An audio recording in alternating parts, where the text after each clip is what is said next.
Well, I told you it was fascinating. Let's talk to Leroy Chiao, who joins me now. He's a former NASA astronaut and commander of the International Space Station. Thank you so much for being here on the program. What do you make of this? Well, this is pretty fantastic. As we just heard, this target is over 7 million miles away. It'll be closing at a rate of 14,000 miles an hour. And the diameter of the target is only 500 feet or so. And so it'll be pretty spectacular to see if we can hit it.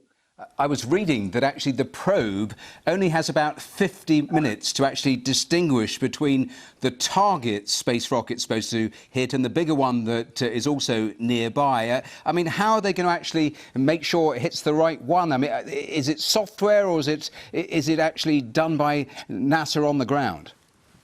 Sure. Now, actually, the target is actually orbiting the larger asteroid. That's why it's a kind of a die kind of a thing. Anyway, that makes it especially challenging because now you're targeting the smaller piece. They'll be doing it with sensors on board the spacecraft.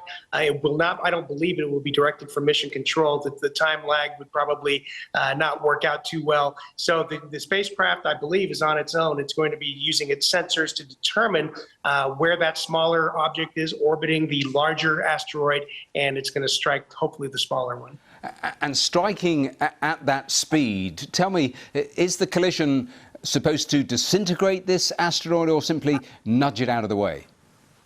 The collision is designed such that it will slightly alter the orbit of that smaller asteroid. And so if it's successful, NASA will be able to measure just how much of a difference that impact made and be able to use that as a basis for future calculations of what it would take to hopefully be able to alter the course of an asteroid that would be much larger and more of a threat to the Earth, if it were coming our way.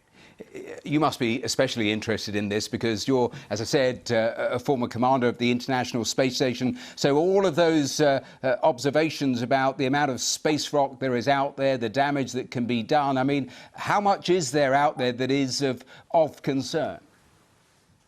In the low Earth orbit environment, our biggest concern is debris, micrometeoroid debris, either natural, that is, small rocks basically flying around in orbit, or, human-made in the cases of spent rocket boosters, old satellites, pieces that fell off, things like that. So things, collision with other items is always a big concern. Now, what we're talking about are asteroids that are orbiting the sun.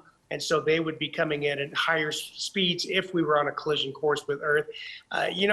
How much is that a worry? It depends kind of on your perspective, right? Some tens of millions of years ago, the dinosaurs on Earth, the leading theory is they were wiped out by the impact of a large, basically asteroid that changed the climate such that they went extinct. So, you have two ways of looking at it. Are we due for one, or are we still, several millions of years away from having another large event? And so it kind of depends on your perspective. It's only a few hours away from actually this collision. If it actually happens, we'll get extraordinary pictures from the probe itself. But I mean, the target, I read, is 163 meters. That's about half the size of the Eiffel Tower.